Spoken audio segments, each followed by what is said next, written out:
Olá, olá, pessoal, boa noite. Eu quero dar as boas-vindas aí ao coordenador Anuel Fernandes, que vai ser o nosso mediador hoje. E vamos apresentar... Boa noite, boa noite. E também queria chamar o Jairo... chamar a Karime Ribeiro primeiro, que vai apresentar a palestra. E qualquer ajuda que vocês precisarem, é só chamar a gente, tá legal? Ok. Me ouve bem, Matheus? Ouvimos bem, sim. Quero agradecer a presença de vocês e também do pessoal ali que está muito animado. Muito obrigado pela presença de todos aí. Karime, tudo ok com o seu microfone? Eu acredito que sim. Vocês me escutam bem? Escutamos sim, escutamos sim. Boa noite. Então, podemos começar aí, Matheus? Então, eu passo a palavra para você, Noel. Vou deixá-los aí e qualquer coisa é só chamar a gente, tá legal? Estamos aqui legal. Nos bastidores. Valeu. Boa noite a todos presentes. Agradecer já de antemão, em nome da instituição, a Karime e também o Jairo por participar conosco aqui. Um tema caro para se pensar, né? Um tema bastante pertinente que a gente traz aqui para dialogar com vocês, com todos que estão assistindo, né? Que diz respeito à questão da ética nos meios digitais, né? Então, a nossa logística vai ser a seguinte, viu, Karine e também Jairo, e também todos os presentes aqui na nossa atividade. A Karine vai ter um tempo aí de fala em torno de 15 minutos, tá, Karine? E o professor Jairo também aí em torno de 15 minutos.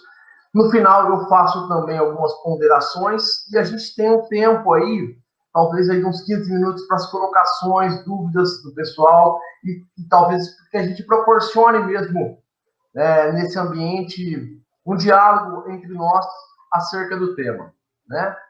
Então, agradecer o Jairo e a Karine. E aí, vocês podem se apresentar, viu, Karine e Jairo, no decorrer aqui. Vocês podem se apresentarem aí, mas de bate-pronto, a Karine é da área de comunicação social, publicidade e propaganda, né? Trabalha com conteúdos numa agência de comunicação e marketing digital, né?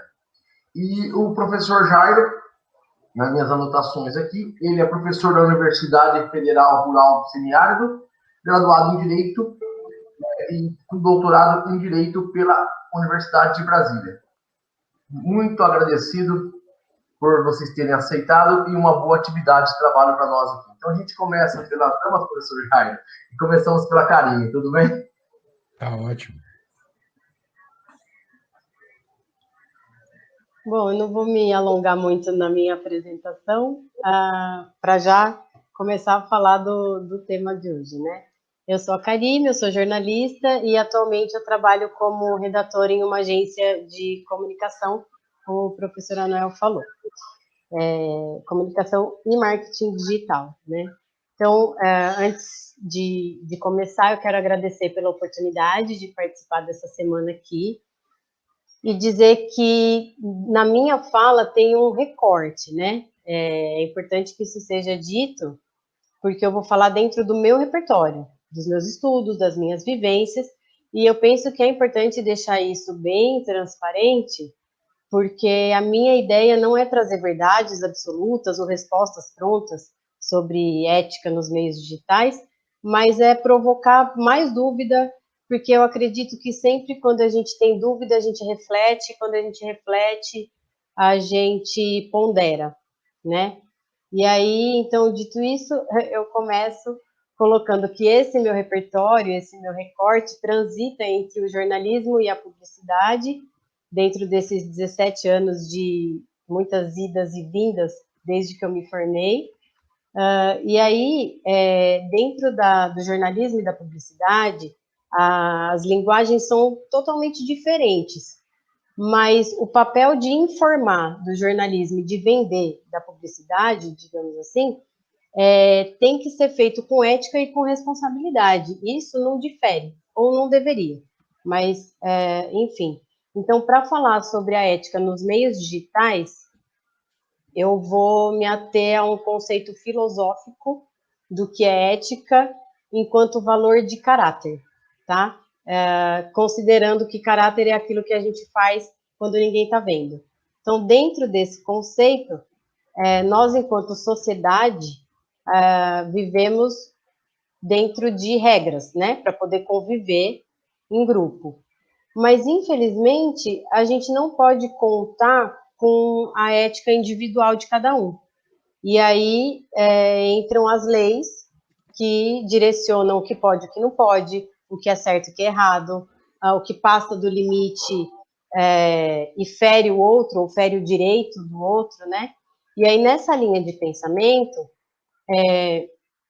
eu aproveito para fazer um gancho sobre a liberdade de expressão, que tem gente que usa de forma deturpada, né, que evoca a liberdade de expressão de maneira deturpada, porque a liberdade de expressão é um direito constitucional.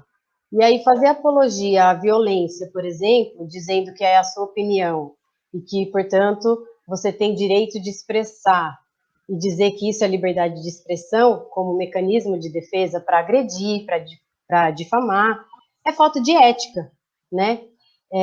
Mesmo porque a liberdade de expressão, no meu entendimento, é filha da democracia. A liberdade de expressão, ela veio para proteger o direito de buscar informação, de manifestar conhecimento, de trocar ideia das maneiras mais variadas, né, em forma de arte, enfim, nas múltiplas linguagens que existem nessa troca de ideias. E aí, a liberdade de expressão, ela quebra as fronteiras para disseminar verdades, né? Sem violência, sem censura, ou qualquer intervenção que atrapalhe a manifestação do saber. Então, uma opinião vazia, mentirosa, deturpada, que propaga desinformação, ela não é condizente com o conceito de liberdade de expressão, né? E aí, seguindo esse fio condutor aí, eu quero provocar uma reflexão sobre a responsabilidade civil de quem escreve, de quem publica e de quem compartilha uma informação, ou um conteúdo publicitário, ou uma notícia. E aí, para falar disso, acho que o melhor exemplo, o exemplo mais atual que a gente pode usar, apesar de estar um pouco batido, são as fake news. E como o ano que vem é ano de eleição de novo, em 2018 e o ano passado, nas eleições minoritárias, ainda houve gente eleita com a ajuda das fake news, eu trouxe esse exemplo, porque eu acho que a gente pode bater um pouco mais nesse exemplo. E aí, para contextualizar rapidinho, fake news são notícias falsas, que às vezes parecem verdadeiras, que têm dois intuitos, ganho financeiro ou ganho político. E aí, quando eu digo que são notícias falsas, que às vezes parecem verdadeiras, é que algumas notícias, elas têm uma roupagem verdadeira. Então, às vezes a gente recebe um print, né, de um portal de notícias. Não, aquilo foi produzido para você achar que saiu naquele portal de notícia. E aí as pessoas compartilham sem checar antes. E aí eu fui mais a fundo um pouquinho procurar sobre as fake news, para além da questão de ser antiético, publicar, escrever e compartilhar. E aí eu fiquei surpresa e até um pouco intrigada quando depois o professor vai poder até, de repente, tirar algumas dúvidas minhas, se a gente tiver um tempinho no final, sobre a brecha que existe na lei da fake news ser ou não ser crime, né? Aí eu encontrei nessa minha pesquisa aí que existe o tal do princípio, vou pegar minha colinha aqui, o princípio da legalidade em matéria penal.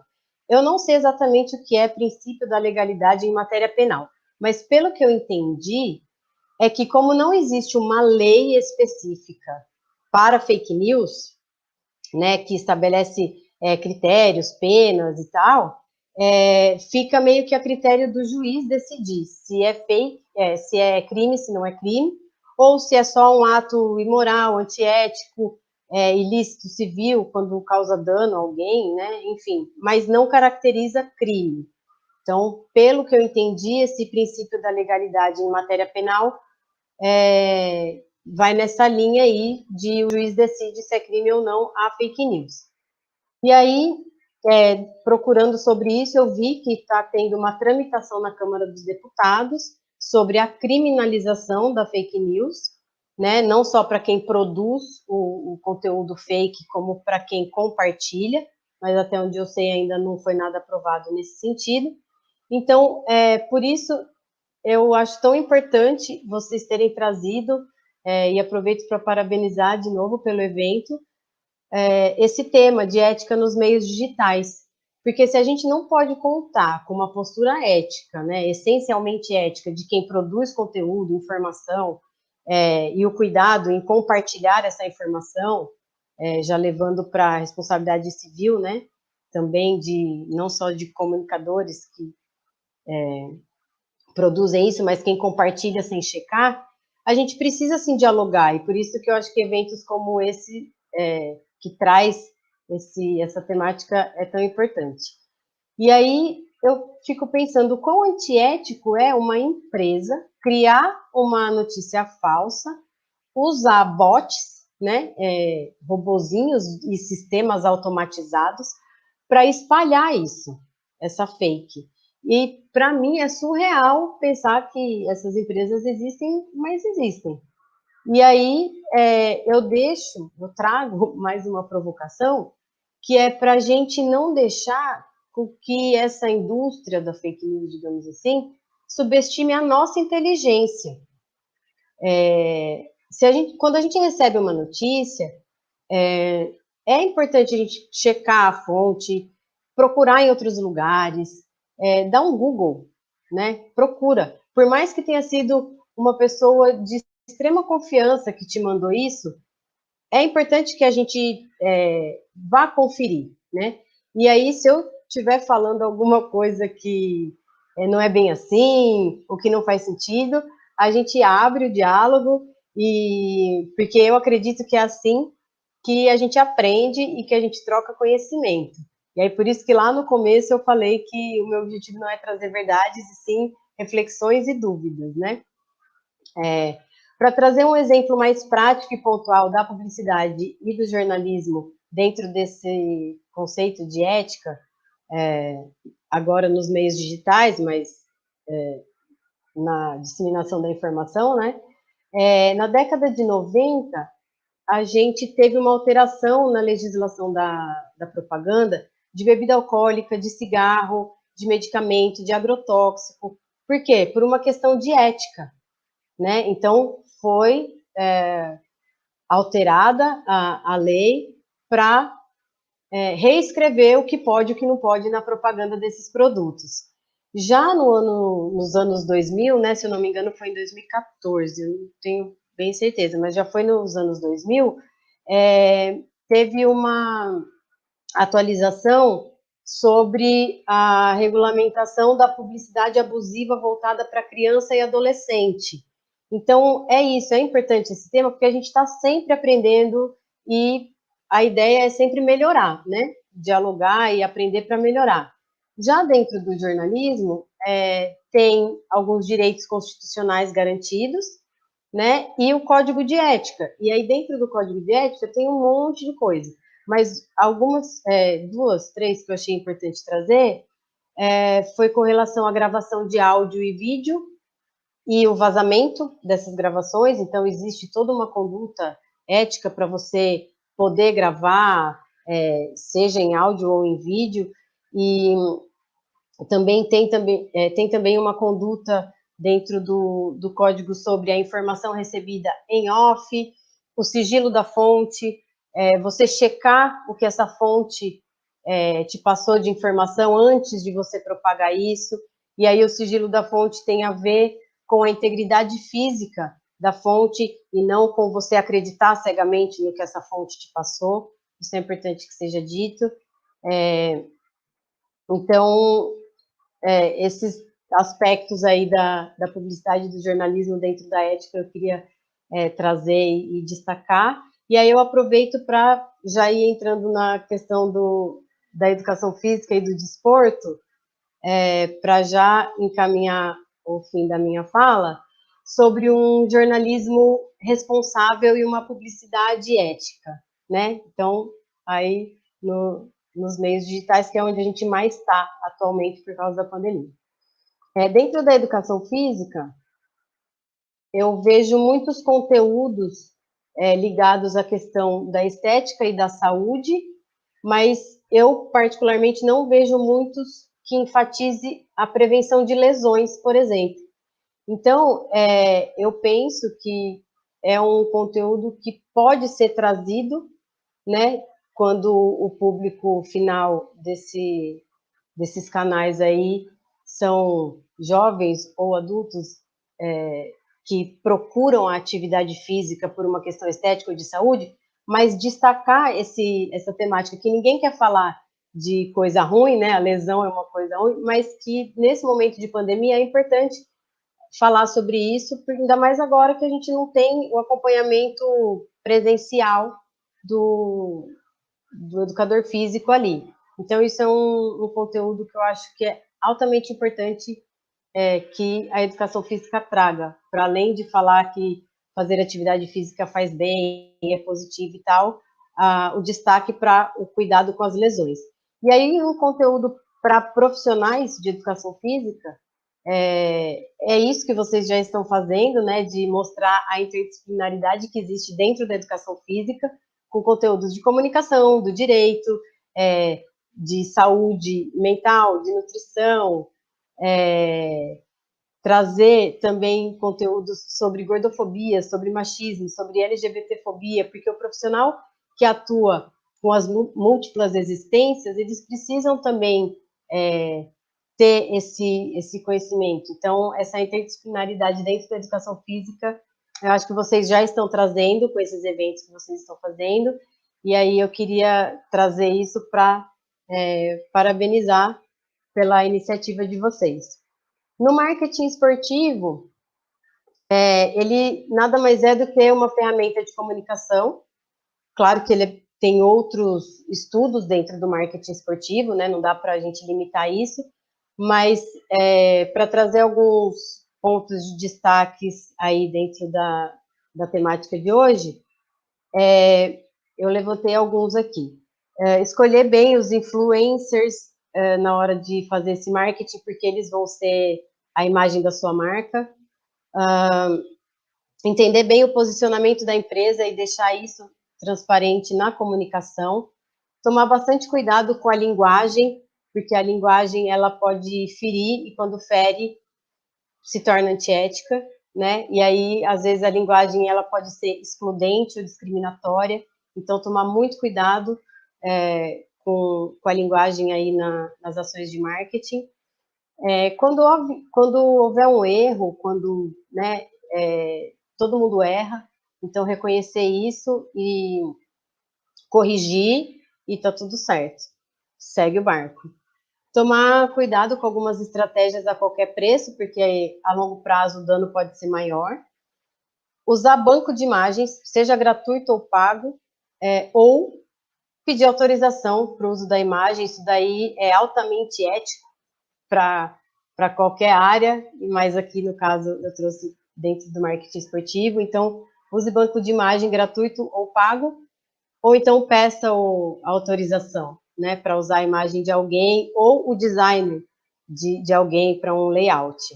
Citar a fonte, isso daí também é bem básico, e aí quando eu falo citar a fonte da informação para o conteúdo, não é fazer uma referência bibliográfica, né, mas assim, se você usou dados estatísticos, da onde você tirou esses dados, né? Então, isso faz parte dessa sugestão aí de citação de fonte e que está relacionada à questão da ética dentro dos conteúdos. E aí, para ter a ética como um balizador, é acertar na comunicação, né? E aí, por fim, as transmissões de jogos e eventos, 3 pontos que eu acho que tem que melhorar demais é a questão da diversidade, da representatividade e da acessibilidade.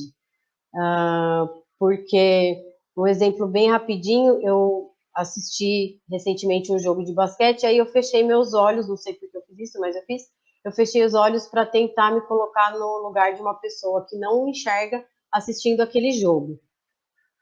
E aí não tinha narração, era só silêncio, ruídos e comentários. Linda bola! Que jogada! Você não acha? E assim, a pessoa, o deficiente visual, ele não sabe se foi sexta, se não foi sexta, né? Era um jogo de basquete que eu estava vendo. Então, não teve uma narração, não teve esse cuidado de pensar na acessibilidade. E aí, no mesmo dia, eu abaixei todo o volume para me colocar numa situação de um deficiente auditivo assistindo aquele jogo. E aí faltou emoção. Por mais que eu estivesse assistindo, faltou a emoção do áudio, né? E aí, por que eu estou falando isso? Porque, às vezes, a legenda é legal, mas o intérprete de Libras, ele transmite emoção, porque a Libras, ela é uma língua, né? A legenda é uma linguagem, é diferente. Então, tá, mas...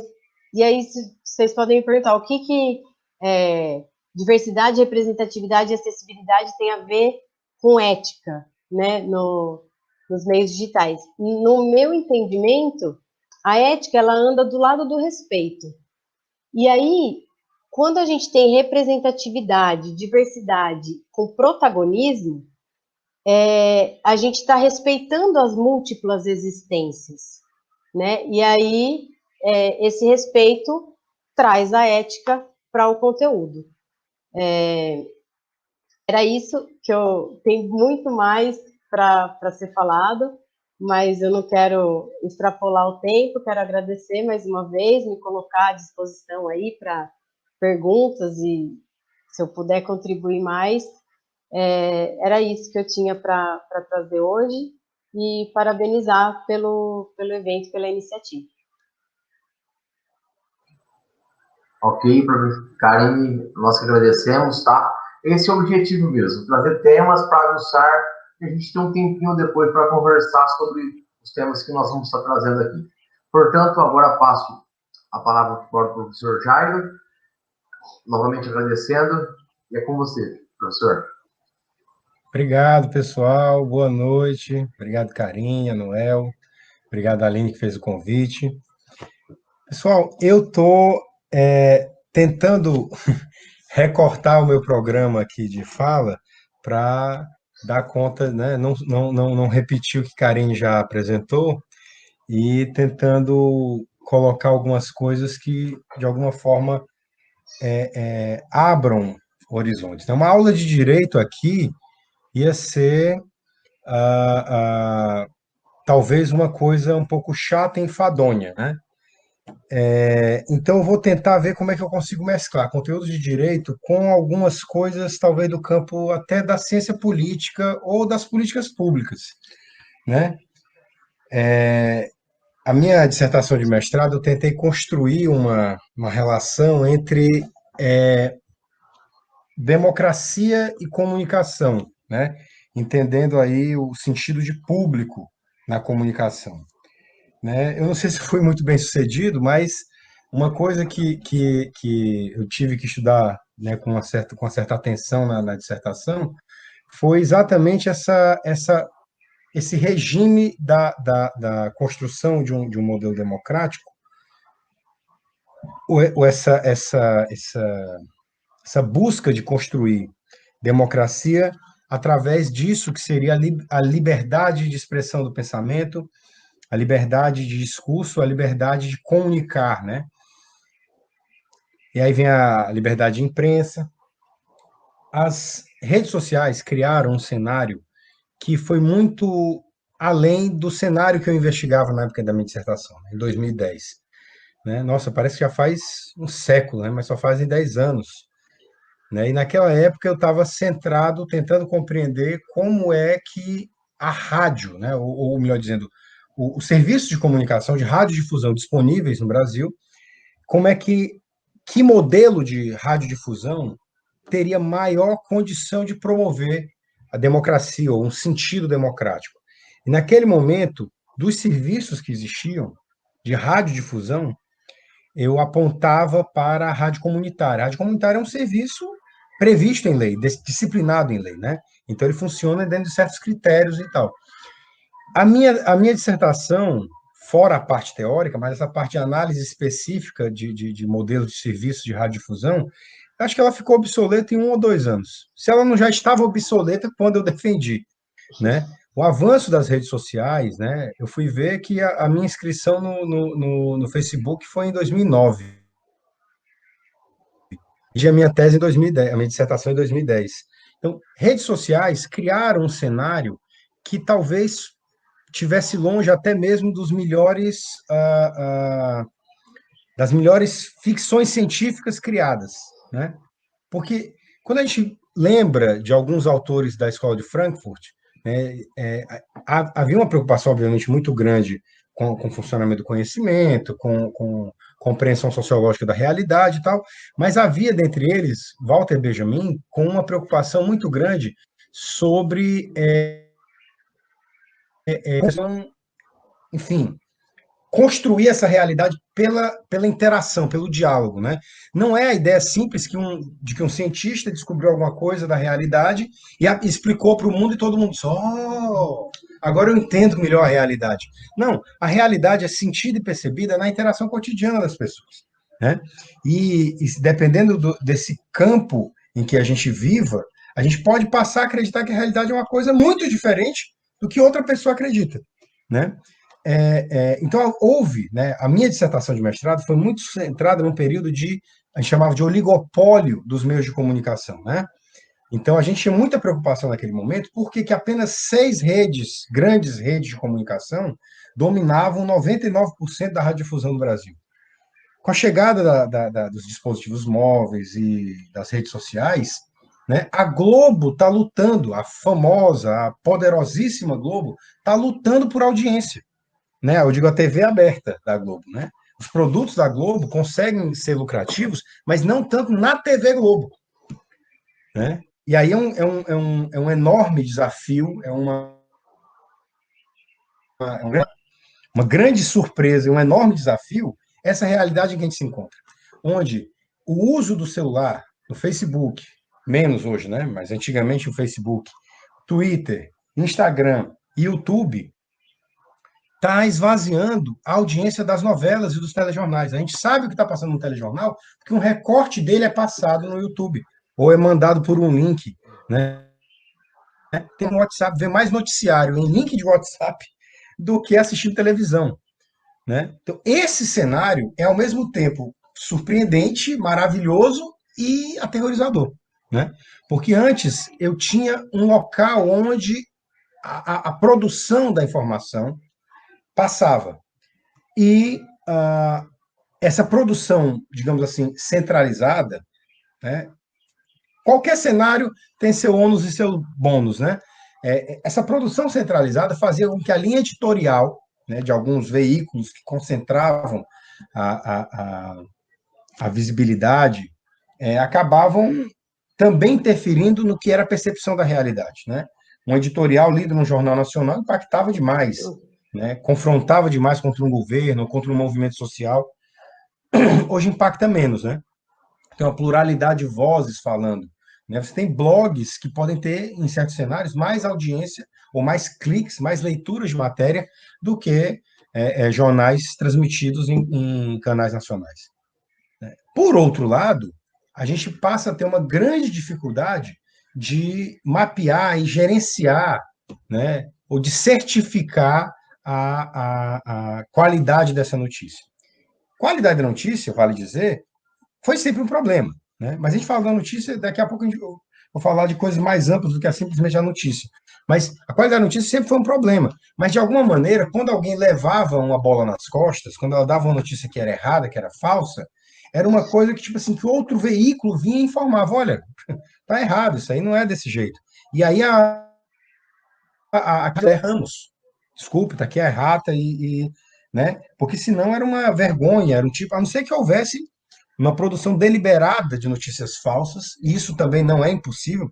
né? Leia-se aí o período de pelo menos uns 5 ou 6 anos da revista Veja, que publicava coisas com imprecisão, publicava coisas até falsas, e, né, o problema da responsabilização disso. Esse cenário das redes sociais não afeta apenas a produção de informação, né? Aí é engraçado, né? Com as redes sociais em acesso, os canais profissionais passaram a se preocupar agora em ser esse bastião, né? Esse protetor, esse guardião da qualidade. E fizeram, enfim, arranjos, cooperação entre veículos até concorrentes para conferir notícias. Né? Uma coisa impensável 15, 20 anos atrás, né? Era de você ter o jornalismo profissional conferindo as notícias que circulam nas redes sociais. Porque agora, né, qualquer um pode postar qualquer coisa, e esse qualquer um posta qualquer coisa pode ser, né, representar a realidade através de uma notícia, né, e induzir as pessoas que a realidade é diferente, falsa. Né, compromete a tomada de decisão. E não estou falando apenas da tomada de decisão em um processo eleitoral, ou a tomada de decisão de um governo, mas interfere em tomada de decisões cotidianas. Pode arriscar a vida de pessoas, né? Enfim, entendido esse quadro em que a gente está, pensar na palavra ética, ela passa a ser uma palavra muito importante, mas ao mesmo tempo muito problemática. Porque ética, né, essa palavra, essa raiz, é até uma coisa interessante, né? Ela é grega e ela se relaciona com outra palavra de origem latina, que é moral. Ética vem dessa ideia de ethos, né, ou que seria a ação de um povo, a conduta de um povo, informada pelos valores tradicionais daquele povo. Né? É uma ação informada por valores. A palavra mores, que deu origem à palavra moral em português, né, ela é basicamente a mesma coisa. Então, quando a gente fala de ética, a gente deveria estar construindo um fazer que passasse por valores compartilhados, por uma vivência comunitária. O problema é que é exatamente essa realidade hipercomplexa, superpopulacional, né, que, por um lado, ela se liga e se comunica e se sente meio que ou muito aproximada, né, quando ela, através das redes sociais, ela também agora, paradoxalmente, surpreendentemente, criou bolhas, né, criou espaços em que você ouve apenas aquilo que você fala, e você não enfrenta, né, as divergências. E aí é um problema, a gente fala muito do direito, né? A gente fala muito de como o direito pode regular isso. Mas o direito, em última instância, pelo menos o direito estatal, em última instância, ele é aplicado por alguém que também tem uma compreensão da realidade, uma compreensão de mundo, né? Dizer que uma determinada coisa é um abuso, nós temos mecanismos, né? E aí tentando completar a informação dada antes, a ideia de reserva legal, por exemplo, né? Basicamente quer dizer o seguinte: eu não posso ter crime ou lei, ou crime ou pena, sem uma lei anterior que a defina. E a ideia da reserva legal vem a ideia de que eu não posso flexibilizar a interpretação da lei. Então, por exemplo, se tem um dispositivo dizendo não pode entrar com telefone celular no presídio. Se alguém entrar com um chip de celular, ela pode ser punida? Pelo princípio da reserva legal, não. Porque um chip de celular não é um celular. E se eu ampliar... Não, mas espera aí, o chip é para colocar no celular, é muito claro isso. O problema é que se eu admito a ampliação da norma, nesse caso, eu admito que a norma se amplia em outros casos. Né? E aí fica essa coisa onde a norma penal passa a se expandir sem que um parlamento tenha deliberado que aquela outra conduta também é crime. Né? Então é uma coisa muito rigorosa, pelo menos no Estado de Direito, no Estado moderno. O discurso do Estado de Direito é esse, em que a norma penal tem que ser limitada, tem que ser contida. Né? Mas tudo bem, nós podemos criar um monte de crimes sobre fake news, um monte de crimes sobre excessos do uso da rede, mas, em última instância, esses crimes iam ser julgados por juízes, iam ser acusados por promotores que, apesar de terem sua formação especializada em direito e tudo mais, então, eles sofrem influência de como o mundo é representado, de como o mundo é percebido. Em última instância, eu espero que não tanto, mas em última instância eles são também influenciados pela representação que nós criamos da realidade. Então, o sentido de ética, que deveria ser uma coisa construída no compartilhamento de uma vivência, de uma tradição de um povo, né, ele passa a assumir um sentido técnico-jurídico, né? E vem a ética profissional, né? Vem sentidos de ética que quase deixa de ser aquele sentido radical antigo de ética e passa a confundir quase com o sentido de direito moderno. Simplesmente uma norma dizendo o que pode e o que não pode. E aí nós passamos a acreditar que essas normas vão resolver o nosso problema. E aí está o problema. Não vão. Não vão porque os juízes e promotores são pessoas influenciáveis de uma maneira geral, talvez em menor grau, mas ainda assim influenciáveis, né? Mas também porque a própria aceitação da criminalização disso ou daquilo, né, passa por essa representação geral da realidade. Então, veja só, a ética que começa a se assemelhar com a ideia de direito, norma, direito legislado, direito estatal, para que ela cumpra a sua finalidade, ela tem que voltar a ser ética no sentido de um fazer cotidiano, de uma realização cotidiana de valores. Então, sem abrir mão da norma legal, do direito legislado, das sentenças, dos juízes, dos promotores, nós precisamos de organizações sociais, de coletivos que executem, que realizem valores através das suas condutas, óbvio, responsabilizando quem excede, quem, né, em última instância, nós não abrimos mão da sanção, algum tipo de punição para quem comete erros, mas as práticas, né? Ou seja, os coletivos que realizam práticas profissionais, os conselhos profissionais, as associações, as organizações de pesquisa, elas é que têm condição de construir um sentido de ética. E no caso das redes sociais, veja, está sendo mais relevante para evitar as fake news esse arranjo, essa coligação de veículos de comunicação que está apontando, né, a agência Lupa, a agência Aos Fatos, a forma como eles têm de confirmar informações está sendo mais eficiente para combater as fake news e excessos e abusos do que a judicialização, né? Mesmo porque a judicialização não é tão fácil assim, não é qualquer pessoa que judicializa. E mesmo que o Ministério Público começasse a judicializar todo o caso de fake news e tudo mais, não ia dar conta, né? Porque muita coisa é subterrânea, né? Enfim, a percepção sobre ética nas redes sociais é a gente tentar construir um discurso que organize o que é que deve ser feito. A revelia, independente disso ser crime, independente disso ser uma prática legalmente proibida. Né? E aí, como é que a gente tenta construir linhas gerais para essa ética? Né? A ideia de que o direito, de que a democracia é feita, né? A Karine colocou isso de uma forma muito, muito clara, né? A democracia é feita, né, junto com a liberdade de expressão, é porque a democracia é feita no debate, né? E aí uma coisa talvez até surpreenda algumas pessoas, né? Lembrando de um amigo do Tiago Arruda, ele gosta muito de dizer isso. A democracia não é aquela coisa onde as pessoas são livres e vivem em paz. A democracia é o local onde é para as pessoas viverem, enfim, em paz, mas viverem em paz porque podem discordar. Não é um ambiente da paz pela concordância absoluta.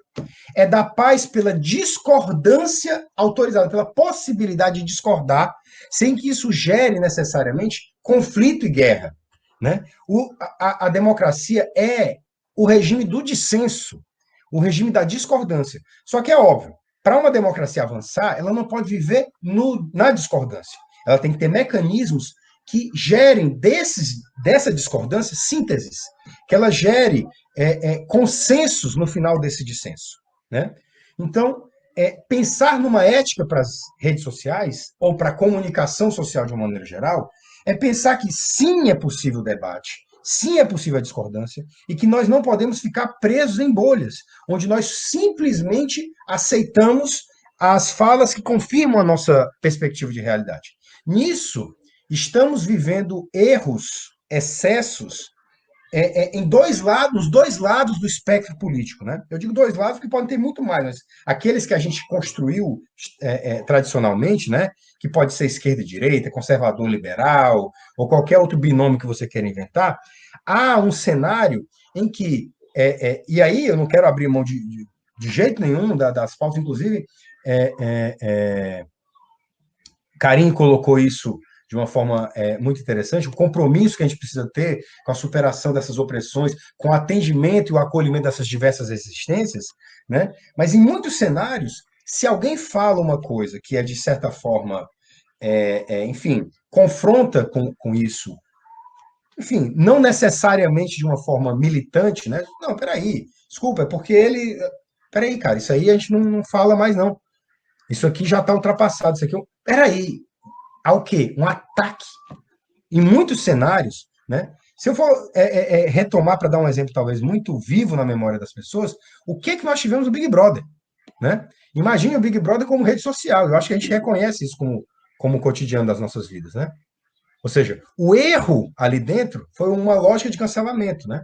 O erro de algumas pessoas dentro da casa foi atacado por uma maioria com uma reprovação de irreconciliável, né? E fora, essas pessoas que atacaram brutalmente o erro das outras pessoas, agora elas é que são atacadas brutalmente. É uma lógica em qualquer lado do espectro está tendendo a um excesso, a um exagero, e não uma lógica de, ok, camarada, você está dentro disso, mas deixa eu te confrontar com outra posição, porque não é possível que você consiga... Há algum interesse em gerar sínteses?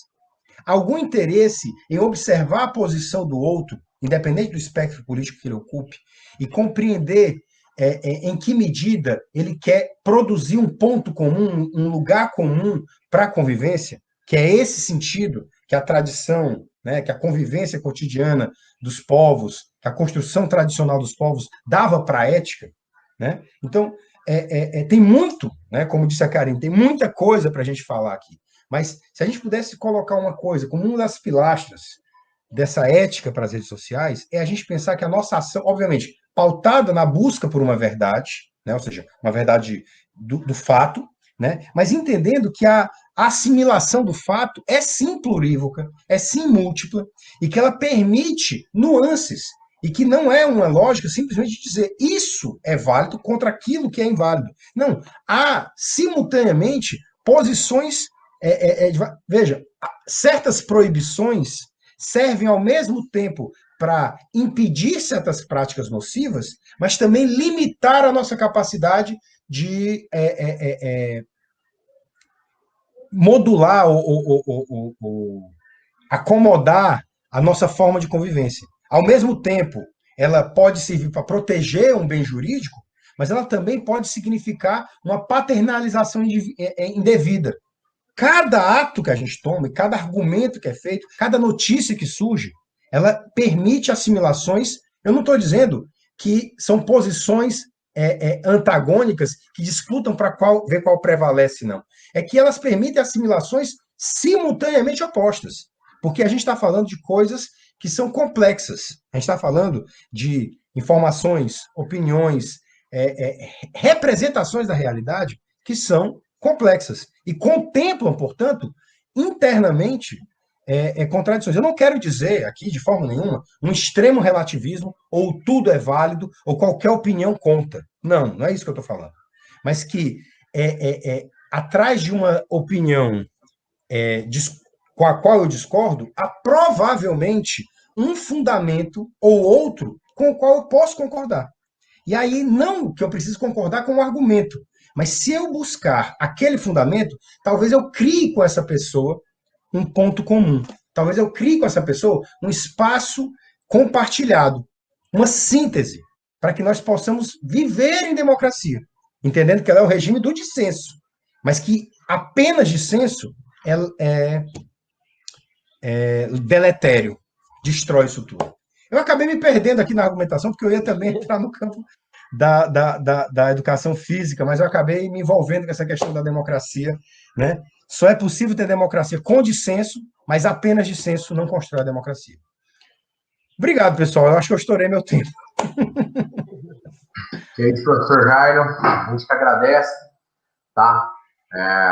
Professor e a Karine. E eu, na função aqui de mediador, eu vou trazer umas poucas palavras aqui e depois lançar para a gente poder conversar um pouquinho, né? O tempo nosso, sempre, né? O tempo é sempre muito curto para essas atividades, mas eu vou falar, eu acho que, assim, muito importante a fala da Karine com relação à perspectiva mediática, e o professor Jairo, quando o professor cita Walter Benjamin, a teoria crítica da sociedade, que é significativa.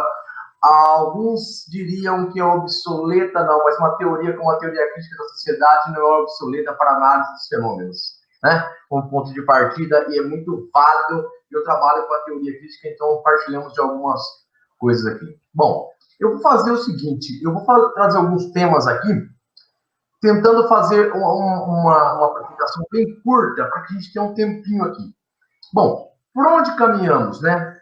Eu queria conversar um pouquinho sobre ética a partir de uma perspectiva da deontologia, tá? Da deontologia. Como assim? O que é a deontologia? Ela é uma filosofia, que ela faz parte de uma filosofia moral contemporânea, que, por sua vez, ela entra numa linha que significa ciência do dever e da obrigação, né? Temas tão caros quando a gente pensa em ética, né? O dever, o que a gente tem como dever? A deontologia nada mais do que um tratado de deveres da moral.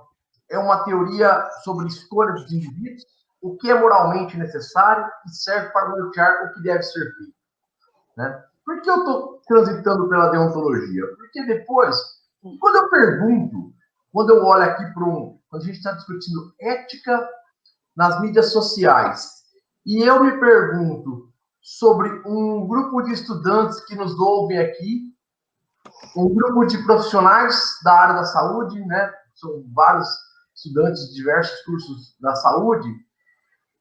E dentro da deontologia, nós temos a deontologia profissional, que é a ciência dos deveres ou regras que devemos cumprir no exercício da profissão, né? Eu já funilo um pouco mais para o exercício da profissão de cada um.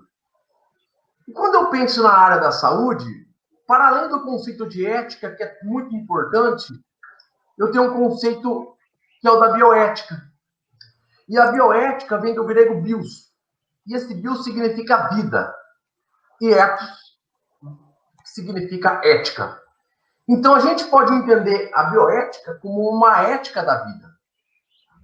E ela surge, essa ética da vida, olha, como uma ramificação da ética maior. A bioética, ela surge do grego bios, que significa vida, e ethos, que significa ética. Então, a gente pode entender bioética como a ética da vida. E ela surge para elucidar conflitos existentes nas relações humanas e no âmbito da ciência da saúde, ou, como queiram, das ciências da vida.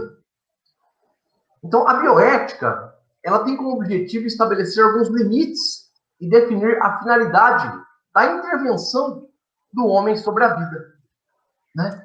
Então, assim, olha, interessante, o professor Jairo trouxe a questão da ética numa esfera, a professora Karine trouxe outra, e eu estou trazendo aqui algumas reflexões, pensando na ética, na bioética, como uma decorrência da ética, mas trazendo para o lado da saúde, né? Então, são os cursos que os alunos que... E nós temos, rapidinho aqui, pessoal, 4 princípios da bioética, né? Que são os princípios da beneficência, da não maleficência, da autonomia e da equidade e justiça social. A beneficência tem um significado de fazer o bem. Esse princípio significa oferecer para um paciente da área da saúde, ou um aluno, no caso do estudante de educação física, o melhor atendimento das suas técnicas, considerando as necessidades físicas, psicológicas e sociais do seu aluno ou paciente. São 4 princípios da bioética que eu vou tratar rapidinho aqui, né? A não maleficência significa não fazer o mal. Significa ao profissional ponderar seus atos, condutas e uso de técnicas evitando qualquer erro ou qualquer atitude que coloque, seja o aluno para o profissional de educação física ou o paciente para os demais profissionais da saúde, contribuindo para o restabelecimento da promoção da saúde. Então, olha, o primeiro princípio que eu estou tratando aqui é beneficência, fazer sempre o bem. Ou seja, o verbo cuidar é um verbo imprescindível para quem trabalha na área de saúde. Né? E o terceiro princípio, que é a autonomia, baseia-se na liberdade e na informação. Um exemplo, um paciente ou aluno, você tem estabelecido uma relação com esse paciente ou aluno. Quando eu falo de aluno, notadamente, estou falando do pessoal de educação física. Quando eu falo do paciente, estou falando dos demais profissionais da saúde. Então, esse profissional vai esclarecer ao indivíduo todas as formas de condutas, técnicas e tratamento, dando a possibilidade de que o indivíduo compreenda o que está sendo feito com ele. Certo? E o outro princípio, que é da equidade e justiça. Esse princípio se refere à igualdade e justiça, tendo em vista que cada paciente ou aluno tem suas próprias necessidades. E aí, o profissional da saúde deve respeitar com imparcialidade o direito de cada um, respeitando, tendo como premissa o conhecimento científico como referência, mas eu posso ser ético baseado. Então, eu não posso falar de ética ou de bioética se eu não tiver como referência o conhecimento científico, a ciência. Senão, eu vou pelo achismo, eu vou pelo achômetro, eu vou pelo senso vulgar ou senso comum, e nesse momento, em minha concepção, como a Karine disse, eu não sou dotada de verdade, de forma alguma, nós estamos aqui para uma conversa intelectual, mas quando a ciência é deixada de lado no que diz respeito à saúde, eu estou ferindo um princípio elementar da ética, que é assegurar essa equidade de olhar para o meu paciente ou aluno. Né? Então, assim, aí, nas profissões da saúde, eu vou transitar um pouquinho, eu vou aproveitar que tem duas pessoas de diferentes áreas aqui, e eu estou fazendo a minha terceira fala aqui, a gente tem benefício quando acontece isso, né? Com o intuito de padronizar, regulamentar e fiscalizar o exercício de cada profissional da saúde, foram criados os conselhos profissionais. Eles regulamentam, definem conceitos, padrões, condutas, todas as profissões de ensino superior, que é um decreto-lei específico do território nacional. Ou seja, nas faculdades tem a formação do ensino superior, lembrando que no ensino superior a referência é a ciência. A referência é a ciência. Sendo a ciência a referência para o ensino superior, o que seria uma atuação profissional ética? Notadamente, uma atuação profissional permeada pela ciência. Né? Eu trabalho com vida de pessoas. Então, quando falamos em ética, relacionamos conduta social e individual. Logo na vida, seja particular ou profissional, a ética está presente para garantir o cumprimento dos anseios e normas vigentes. Ocorre que, em muitos momentos da vida profissional, nós vamos estar sozinhos. E nós vamos ter a opção entre ser ou não ser ético. E a verdadeira ética, talvez, né, ela está presente quando nós somos capazes de fazer o correto, atuar de forma profissionalmente correta, mesmo que ninguém esteja vendo. Mesmo que ninguém esteja vendo. Porque na frente dos outros, o eticamente correto pode não ser tão correto assim. Né? E assim, o profissional da área da saúde, diante do seu exercício profissional, com diversas pessoas envolvidas da mesma sociedade, ele exerce um papel importante. Ouçam bem, gente. O profissional da saúde, ele é um importante na formação de opinião. E o profissional da saúde é também um educador de pessoas. Isso. Ele forma opinião, ele educa comunidades. E aí, exigem ações do profissional da saúde que pautem pelo respeito pelas normas e regras impostas pela sociedade e regulamentadas em leis vigentes. Tá. Então, se nós temos os respectivos conselhos que trazem a legislação vigente, eu, para aguçar um pouquinho a nossa conversa aqui, ter um tempo para os convidados conversarem conosco aqui, né, que nos presentei com essa noite aqui, porque eu sou da casa e alguns dos alunos meus já ouviram isso, eu queria finalizar a minha ponderação dizendo o seguinte: nós temos uma ética que está relacionada a diversas questões. Temos uma ética no direito, uma ética, né, permeando as questões relativas à área da comunicação da professora Karine, e eu posso pensar que na área da saúde eu tenho a bioética, que é uma ética da vida. E o que seria eticamente correto para um profissional da saúde? Olha, nesse momento odierno, no qual a ciência tem sofrido alguns probleminhas aí, olha, atuar eticamente é atuar baseado na ciência. Eu não posso desprezar o conhecimento científico, né, como uma atuação ética. E aí eu vou deixar duas perguntinhas para os nossos convidados aqui, e vou primeiro para o professor Jairo. E para além da legislação, professor Jairo, o que o professor poderia nos comentar por uma ética para além da legislação? E para a professora Karine, eu como mediador, faço a pergunta: e a ética, professora Karine, científica nas mídias sociais? Para onde vai essa ética? Agradeço e passo a palavra. Fiquem à vontade, os convidados. Eu falei bem rapidamente para a gente ter um tempinho de conversa aqui. E o pessoal, se tiver perguntas, aí fiquem à vontade, os alunos. Aí a Aline e Débora façam a mediação se tem perguntas no chat ou algo parecido. Essa era a minha fala rapidinho aqui. Eu falo agora? Então, é difícil. Assim, a gente parece que tem uma mentalidade formatada para esperar que o direito nos diga o que fazer. Eu podia listar pelo menos umas 5 legislações que tiveram que ser modificadas para ensinar o gestor público a fazer política pública, né? Você pensa, o Estatuto da Criança e do Adolescente ganhou aí pelo menos uns 180 itens em 2009 para ensinar a fazer acolhimento. Porque ele tinha que dizer, faça isso. Depois quando ele dizia simplesmente, o criança e adolescente tem direito à convivência familiar e comunitária. Pronto.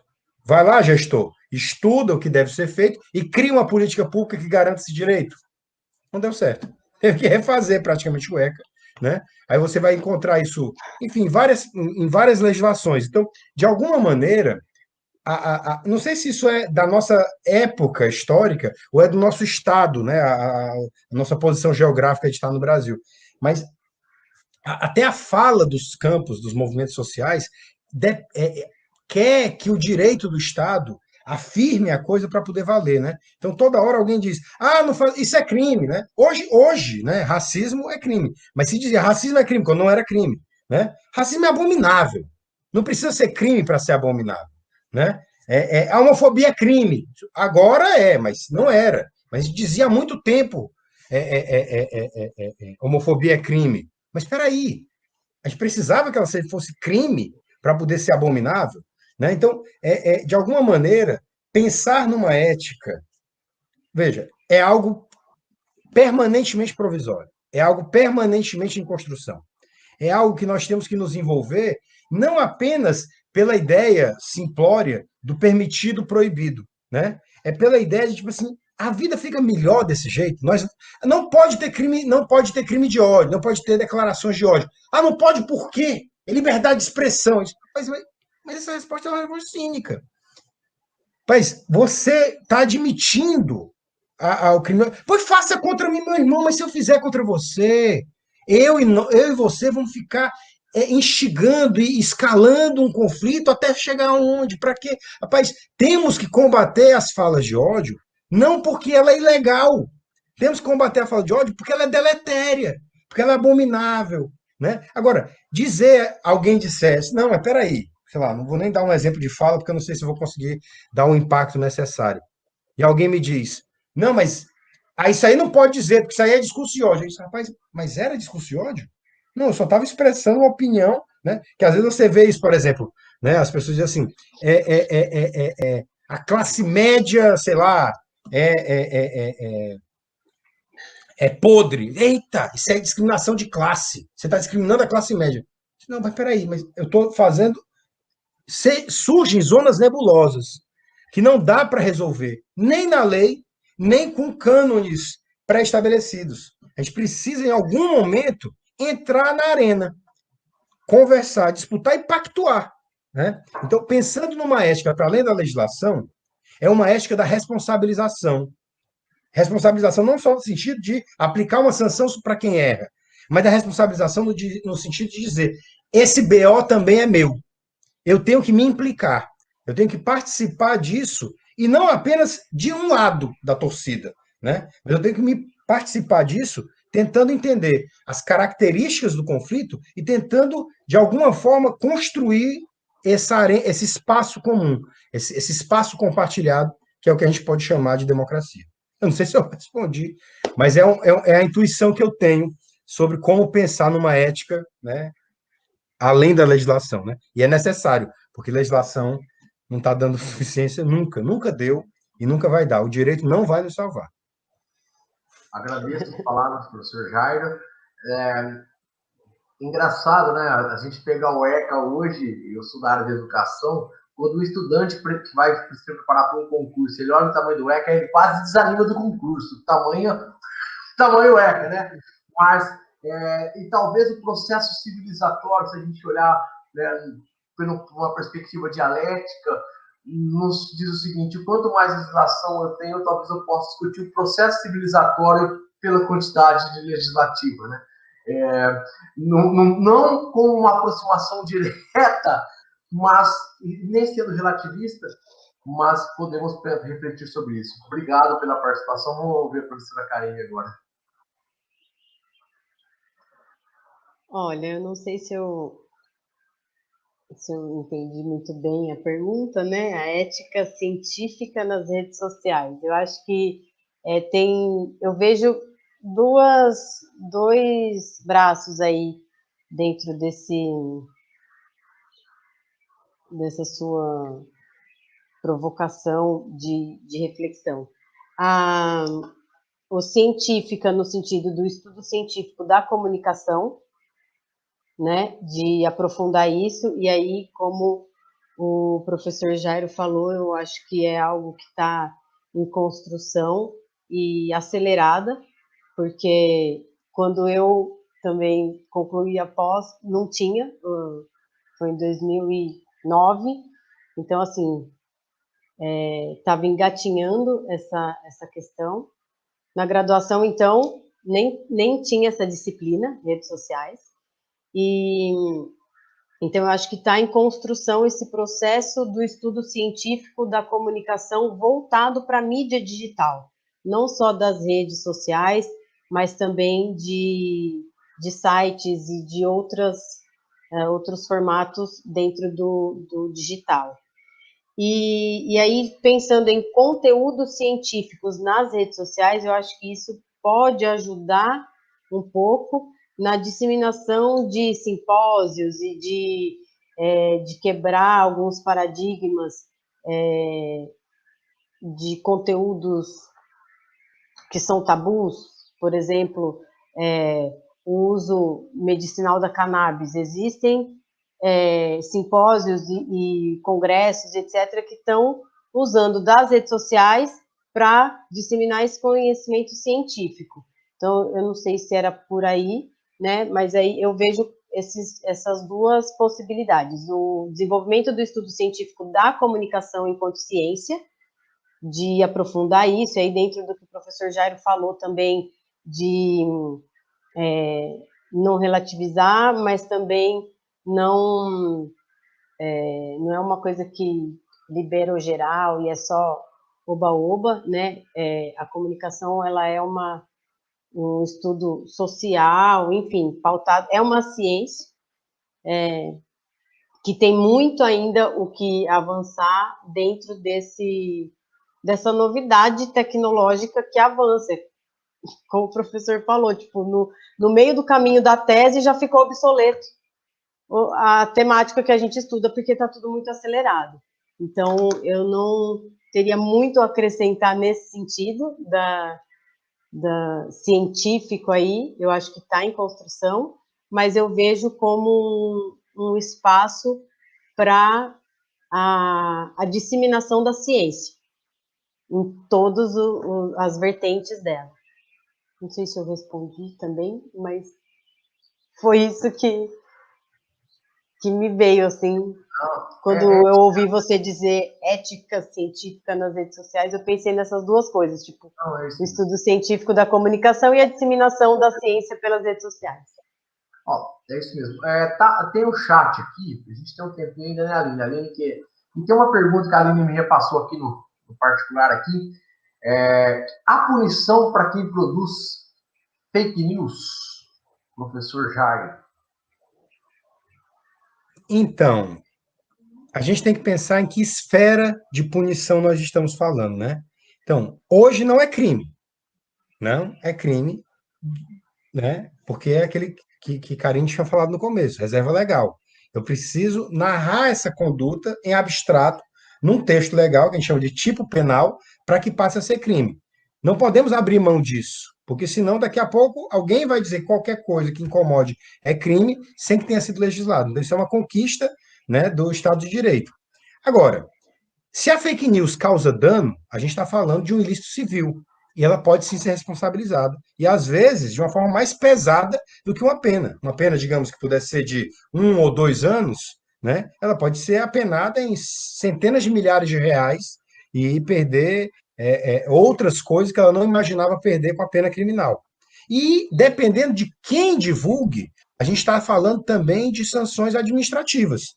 Se é usado um veículo do poder público, se é uma pessoa que usa da posição do cargo, né, para difundir aquilo ali. Então, hoje não é crime, mas é ilícito. Né? Hoje não é crime, mas digamos assim, difusamente contrário ao direito e pode ser objeto de responsabilização, sim.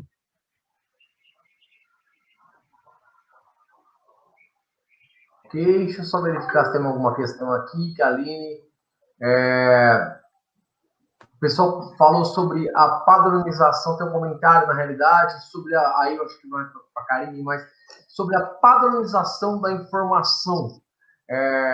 De que maneira isso se consubstancia aí no meio do jornalismo e da publicidade, sobre a padronização da informação, Karine?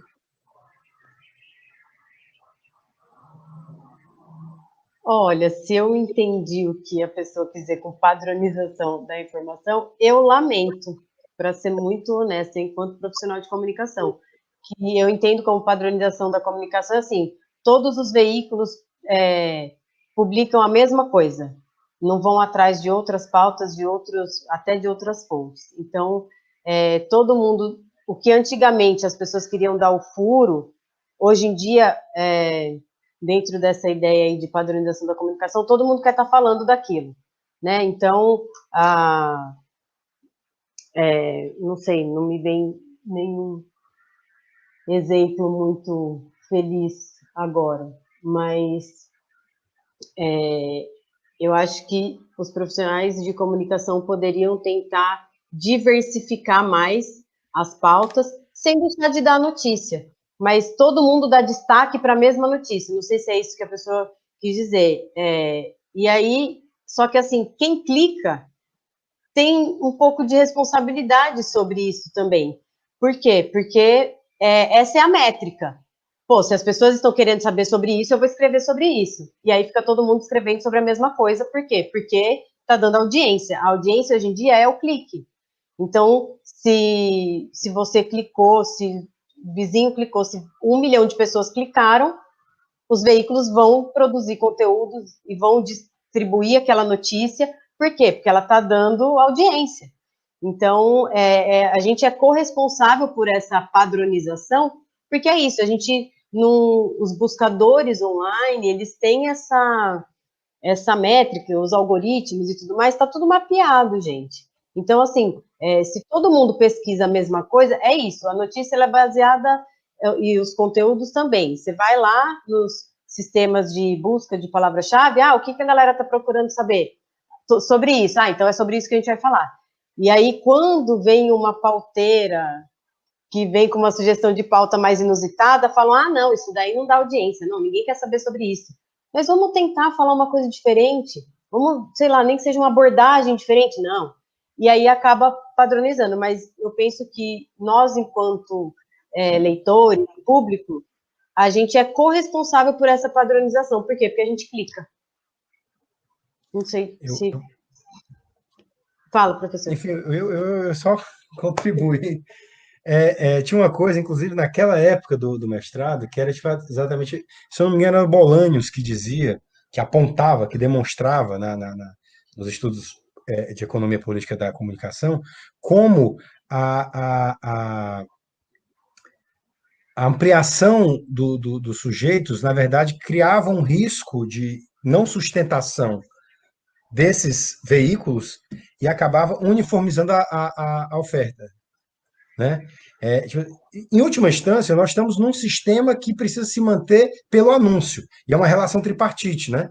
Então, é uma relação onde você tem o consumidor da informação, o produtor da informação e quem paga, que é o anunciante, né? Então, essa relação tripartite é uma relação que ainda está presente, mesmo que a gente tenha saído da hegemonia dos veículos de radiodifusão. E aí cria-se esse cenário que é a notícia viral, aquilo que todo mundo precisa dar, porque se não dá, perde o clique e não é financiado, né? Agora, ao mesmo tempo, né, aí é um problema, né? Em geral, nós somos consumidores passivos, em geral, não sempre, né? Então é aquela coisa, você clica no YouTube, já tem aqui a lista de recomendações para você. Você clica no Instagram, se você botar no explorar, ele vai estar lá te mandando um monte de vídeos do mesmo tipo, um monte de reels do mesmo tipo, né? Então, essa nossa responsabilidade envolve também buscar as mídias não hegemônicas, né? E eu já faço uma divulgação, né? A gente tem um podcast, a gente mantém um grupo de extensão que produz um podcast na universidade, né? Que é o Falando Direitos. Quem quiser procurar aí, está nas principais. Não tem muita audiência, mas a gente tenta construir perspectivas diferentes da abordagem, né? E hoje em dia parece que o podcast está sendo esse local, né? Não só o nosso, que eu espero, né? Procurem o Falando Direitos, mas está sendo esse lugar, né? Parece que quem está produzindo fora do mainstream está mais no podcast ou às vezes no YouTube. Eu não sei se eu ajudei também, mas... Sim, com certeza. Só mais um adendo, essa lista que chega para a gente de sugestões também tem a ver com as coisas que a gente clica. Então, eu, por exemplo, quando eu esbarro sem querer no anúncio, ou então em alguma, né, passando o dedo, você esbarra numa publicação e tal, eu falo, droga, o algoritmo vai pegar isso e agora vai começar a chegar um monte de coisa que eu não quero. Então, assim, é isso, a gente é passivo, como você comentou, porque chega coisas que às vezes a gente teoricamente não quer ver, mas porque está sendo mapeado a nossa... Ai, meu Deus, me fugiu a palavra. Mas, enfim, o nosso comportamento online, ele é todo mapeado. Então, coisas correlatas com o que a gente clica, aparece como sugestão. É meio que um vai que cola, sabe? Tipo assim, vamos por aí, vai que cola, porque tem a ver com aquele assunto. Então, a gente tem que prestar bastante atenção. É a forma de diminuir o risco, né? Isso. O anunciante diminui o risco mantendo você ligado naquilo que você gosta. Aí você fica Exato. Zumbi, um vídeo atrás do outro. Anotei o podcast. Pessoal, professor Jairo, Karine, a gente agradece muito a participação de vocês, tá? Muito construtivo isso aqui, nos faz pensar sobre diferentes óticas o mesmo objeto. Isso é uma coisa interessante. Essa perspectiva de olhar para um objeto com múltiplos olhares nos trazem alguma coisa. E quando o professor Jairo trouxe aqui a questão da teoria crítica, e só para finalizar, e a Karine sendo da área de comunicação, eu só gostaria de fazer só uma ponderação final mesmo, e aí a gente já vai encerrar, por causa do tempo, tá, pessoal? Que é o seguinte, né? Um termo muito interessante é o termo de indústria cultural, que foi criado filósofos, né, sociólogos alemães, o Adorno e Marx Horkheimer. E isso foi produzido num livro chamado Dialética do Esclarecimento, especificamente num texto chamado A Indústria Cultural, Iluminação como Engano em Massa. Isso em 1944. E eles vão dizer que a cultura popular é semelhante a uma fábrica que produz bens culturais padronizados, como filmes, programas de rádio, revistas, usados para manipular a passiva sociedade, né, que se torna dócil mediante as circunstâncias econômicas. E eles olhavam para isso como um grande perigo, uma grande ameaça, que a indústria cultural, lá em 1944, é o cultivo das falsas necessidades psicológicas, né? A indústria cultural, ela só pode satisfazer mediante os produtos do capitalismo. E eles fazem uma crítica ferrenha a essa cultura de massa. Onde eu queria chegar com isso?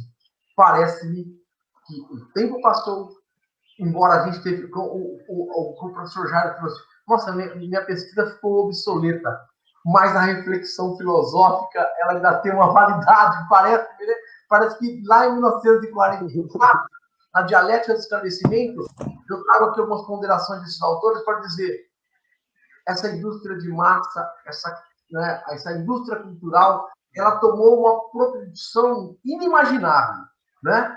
No entanto, a reflexão sobre o que ela faz com as pessoas é de extremo significado. Então, quando a gente pensa em mídias sociais, ética em mídias sociais, estamos discutindo, talvez, o que a indústria cultural é capaz de fazer com as pessoas sem uma reflexão e esse esvaziamento, né, da cultura no seu sentido lato e a prevalência do achômetro, das fake news e as diferentes ramos da vida social. Bom, era que eu tinha para falar para vocês, agradecer vocês. Se quiserem fazer mais alguma ponderação final, senão eu ia convidar o professor Jairo já de antemão, porque a gente tem um evento seguinte aqui, tá? Aí eu agradecer a professora Karine. O Karine, nada de exclusão aqui, tá? É porque é algum projeto que a gente tem aqui. A gente ia convidar o professor Jairo para continuar conosco, com os meninos aqui, tá? E agradecer muito, se o professor Jairo topar, é claro, para a próxima atividade, e agradecer muito a professora Karine. Não sei se você é professora, Karine, ou não. Não. Eu acabo falando.